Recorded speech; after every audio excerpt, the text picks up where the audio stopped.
ಮತ್ತೊಂದು breaking news ಇದೆ. ಅವರಿನ್ನೂ ದ್ವೇಷದ ರಾಜಕಾರಣ ಬಿಟ್ಟಿಲ್ಲ. ಬೆಂಗಳೂರಲ್ಲಿ ಐಟಿ ದಾಳಿಗೆ ಸಿಎಂ ಕುಮಾರಸ್ವಾಮಿ ಕಿಡಿಕಾರದಂತ ರೀತಿ ಇದು. ರೈಲ್ವೆ ಅಧಿಕಾರಿಗಳ ಸೋಗಿನಲ್ಲಿ ಕ್ಯಾಬ್ ಬುಕ್ ಮಾಡಿಕೊಂಡು ದಾಳಿ ಮಾಡಿದ್ದಾರೆ. ಬೆಳಗಿನ ಜಾವ 4:15ವರೆಗೂ ಮಂಡ್ಯದ ನಾನಾ ಕಡೆ ದಾಳಿ ಮಾಡಿದ್ದಾರೆ. ನಾವು ಏನೂ ಮಾಡದೇ ಇರೋದಕ್ಕೆ ಇಷ್ಟು ಧೈರ್ಯವಾಗಿ ಉತ್ತರ ಕೊಡ್ತಾ ಇದ್ದೀನಿ ಅನ್ನುವಂತ ಮಾತನ್ನ ಹೇಳಿದ್ದಾರೆ. ಪ್ರಧಾನಮಂತ್ರಿಗಳು ಮುಖ್ಯಮಂತ್ರಿಗಳು ಬರ್ತಾರೆ ಹೋಗ್ತಾರೆ, ಆದ್ರೆ ಅಧಿಕಾರಿಗಳು ನ್ಯಾಯಯುತವಾಗಿ ಕೆಲಸ ಮಾಡಬೇಕು ಅಂತ ಬೆಂಗಳೂರಲ್ಲಿ ಐಟಿ ದಾಳಿಗೆ ಸಿಎಂ ಕುಮಾರಸ್ವಾಮಿ ಮತ್ತೊಮ್ಮೆ ಕಿಡಿಕಾರಿದ್ದಾರೆ.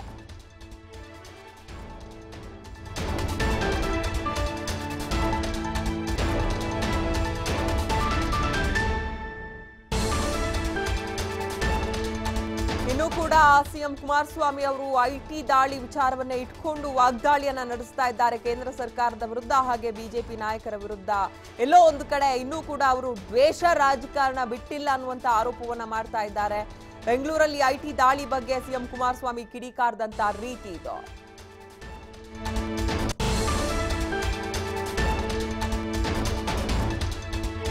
ನಿಖಿಲ್ ಹೆಸರು ಇವಿಎಂನಲ್ಲಿ ಮೊದಲು ಬಂದಿದ್ದು ತಾಂತ್ರಿಕವಾಗಿ ಸರಿಯಾಗಿದೆ. ಅಧಿಕೃತ ಪಕ್ಷಗಳ ಅಭ್ಯರ್ಥಿಗಳ ಹೆಸರು ಮೊದಲು ಬರೋದು ಸಂಪ್ರದಾಯ ಅನ್ನುವಂತ ಮಾತನ್ನ ಹೇಳಿದ್ದಾರೆ. ಅದರಲ್ಲಿ ನ್ಯೂನ್ಯತೆಗಳಿದ್ರೆ ಯಾರು ಬೇಕಾದ್ರೂ ಕೋರ್ಟ್ಗೆ ಹೋಗಿ ಪ್ರಶ್ನೆ ಮಾಡಬಹುದು ಅಂತ ಬೆಂಗಳೂರಲ್ಲಿ ಆ ವಿಚಾರವಾಗೂ ಕೂಡ ಸಿಎಂ ಕುಮಾರಸ್ವಾಮಿ ಸ್ಪಷ್ಟನೆಯನ್ನ ಕೊಟ್ಟಿದ್ದಾರೆ.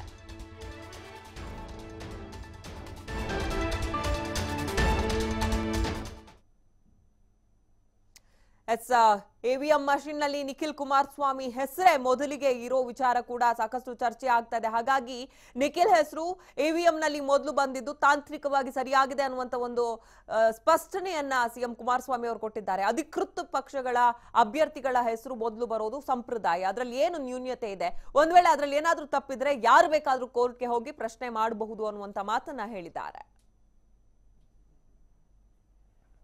ನಿನ್ನೆ ದಿನ ಬಂದಂತ ಮಾಹಿತಿಗಳನ್ನ ಟ್ವೀಟ್ ಮಾಡಿದ್ದಾರೆ. ಇನ್ನೂ ದ್ವೇಷದ ರಾಜಕಾರಣಗಳನ್ನ ಬಿಟ್ಟಿಲ್ಲ. ರೈಲ್ವೆ ಅಧಿಕಾರಿಗಳ ಹೆಸರಿನಲ್ಲಿ 8 ಏಜೆನ್ಸಿಗಳಲ್ಲಿ 2-3 ಕಾರ್ಗಳನ್ನು ತರಿಸಿಕೊಂಡು ನಿನ್ನೆ 5:30-6 ಗಂಟೆಗೆ ಮಂಡ್ಯದ ಹಲವಾರು ಪ್ರದೇಶಗಳಲ್ಲಿ ಬೆಳಗಿನ ಜಾವ 4:15 ಗಂಟೆವರೆಗೆ ಹಲವಾರು ಅಕ್ಕಿ ಗಿರಣಿಗಳು ಆಲೆ ಮನೆಗಳಿಗೆ ಹೋಗಿ ಸಣ್ಣ ಸಣ್ಣ ಕ್ಯಾಮ್ರಾಗಳನ್ನು ಫಿಟ್ ಮಾಡಿ ಪಾಪ ಕಷ್ಟಪಟ್ಟು ರಾತ್ರಿಯಲ್ಲಿ ನಿದ್ದೆಗೆಟ್ಟು ಈಗ ಹೋಗಿ CFTRನಲ್ಲಿ ಬೆಳಗ್ಗೆ 4:15 ಗಂಟೆಗೆ ಹೋಗಿ ಮಲಗಿದ್ದಾರೆ ಪಾಪ IT ಅಧಿಕಾರಿಗಳು.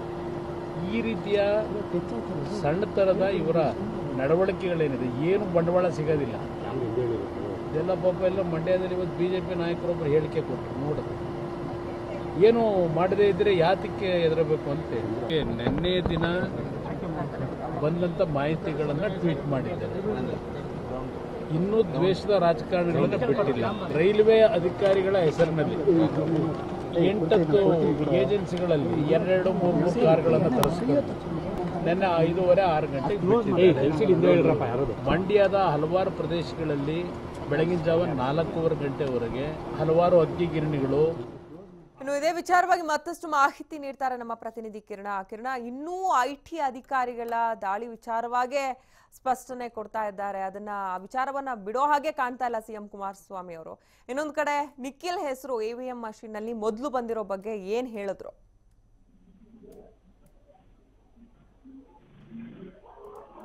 ಕಿರಣ, ನನ್ನ ಧ್ವನಿ ಕೇಳ್ತಿದ್ಯಾ? ಅಂಕಿತಾ, ಇನ್ನೂ ಕೂಡ ಸಿಎಂ ಐಟಿ ದಾಳಿ ವಿಚಾರವಾಗೇ ಮಾತಾಡ್ತಾ ಇದ್ದಾರೆ. ಯಾಕೋ ಆ ವಿಚಾರದಿಂದ ಹೊರಬಂದಂಗೆ ಕಾಣ್ತಾ ಇಲ್ಲ ಅಲ್ವಾ? ಖಂಡಿತವಾಗ್ಲೂ ಅಂಕಿತಾ, ಏನು ಐಟಿ ದಾಳಿ ಏನಿದೆ ಅದು ಕುಮಾರಸ್ವಾಮಿ ಅವರು ತೀವ್ರವಾಗಿ ಆಕ್ರೋಶವನ್ನ ಈ ಹಿಂದೆ ವ್ಯಕ್ತಪಡಿಸಿದ್ರು. ಇವತ್ತು ಸಹ ಟ್ವೀಟ್ ಮಾಡೋ ಮೂಲಕ ಜೊತೆಗೆ ಮಾಧ್ಯಮಕ್ಕೆ ಹೇಳಿಕೆ ನೀಡೋ ಮೂಲಕ ತಮ್ಮ ಆಕ್ರೋಶವನ್ನ ಹೊರಹಾಕಿರುವಂತದ್ದು. ಅಂದ್ರೆ ಐಟಿ ಅಧಿಕಾರಿಗಳು ತಮ್ಮ ಅಧಿಕಾರವನ್ನ ದುರುಪಯೋಗ ಪಡಿಸ್ಕೊಳ್ತಾ ಇದ್ದಾರೆ ಅನ್ನುವಂತ ಒಂದು ಆರೋಪವನ್ನ ಮತ್ತೊಮ್ಮೆ ಮಾಡಿರುವಂತದ್ದು. ಅಂದ್ರೆ ಪ್ರಧಾನಮಂತ್ರಿ ಆಗಿರ್ಬಹುದು, ಮುಖ್ಯಮಂತ್ರಿ ಆಗಿರ್ಬಹುದು, ಅವರು ಬದಲಾಗ್ತಾನೆ ಇರ್ತಾರೆ. ಆದ್ರೆ ಅಧಿಕಾರಿಗಳು ಏನಿದ್ದಾರೆ ಅವರು ಅಲ್ಲಿ ಕೆಲಸ ಮಾಡ್ಕೊಂಡು ಪ್ರಾಮಾಣಿಕವಾಗಿ ಇರ್ಬೇಕಾಗುತ್ತೆ ಅನ್ನುವಂತಹ ಒಂದು ಹೇಳಿಕೆಯನ್ನ ಕೊಟ್ಟಿದ್ದಾರೆ. ಅಂಕಿತಾ, ಇನ್ನು ಎವಿಎಂ ಮಷಿನ್ ನಲ್ಲಿ ನಿಖಿಲ್ ಹೆಸರು ಮೊದಲಿರೋ ವಿಚಾರವಾಗಿ ಏನ್ ಸ್ಪಷ್ಟನೆ ಕೊಟ್ರು? ಅಂಕಿತಾ ಈಗಾಗ್ಲೇ ಏನು ಈ ನಿಖಿಲ್ ಅವರು AVM ಮಿಷನ್ ಅಲ್ಲಿ ಅವರ ಹೆಸರು ಮೊದಲಿರುವಂತಹ ಒಂದು ನಿಟ್ಟಿನಲ್ಲಿ ಅಂದ್ರೆ ಮಾನ್ಯತೆ ಇರುವಂತಹ ಒಂದು ಪಾರ್ಟಿಗಳೇನಿದೆ ಅದು ಪಟ್ಟಿಯಲ್ಲಿ ಮೊದಲ ಹಂತಕ್ಕೆ ಬರುತ್ತೆ. BSP ಆಗಿರಬಹುದು, JDS ಮಾತ್ರ ಈ ಮಾನ್ಯತೆ ಇರುವಂತಹ ಒಂದು ಪಕ್ಷ ಆಗಿರೋದ್ರಿಂದ ಆಲ್ಫಾಬೆಟಿಕಲ್ ಪ್ರಕಾರ ಹೆಸರು ಕೊಡ್ತಾರೆ. ಇದರಲ್ಲಿ ಯಾವುದೇ ರೀತಿಯಾದಂತಹ ಮೋಸ ಇಲ್ಲ ಅನ್ನುವಂತಹ ಒಂದು ಹೇಳಿಕೆಯನ್ನ ಕೊಟ್ಟಿದ್ದಾರೆ. ಜೊತೆಗೆ ಈ ಹಿಂದೆ ಸುಮಲತಾ ಅವರು ಒಂದು ಆರೋಪವನ್ನ ಮಾಡಿದ್ರು, ಅಂದ್ರೆ ಈ ರೀತಿಯಾಗಿ ಮೋಸ ನಡೀತಾ ಇದೆ ಅಂತ. ಅದಕ್ಕೆ ಅವರು ಕೋರ್ಟ್ ಪ್ರಕಾರ ಹೋಗಬಹುದು ಅನ್ನುವಂತಹ ಒಂದು ಹೇಳಿಕೆಯನ್ನ ಕೊಟ್ಟಿದ್ದಾರೆ. ಧನ್ಯವಾದ ಕಿರಣ ತಮ್ಮೆಲ್ಲ ಮಾಹಿತಿಗಾಗಿ.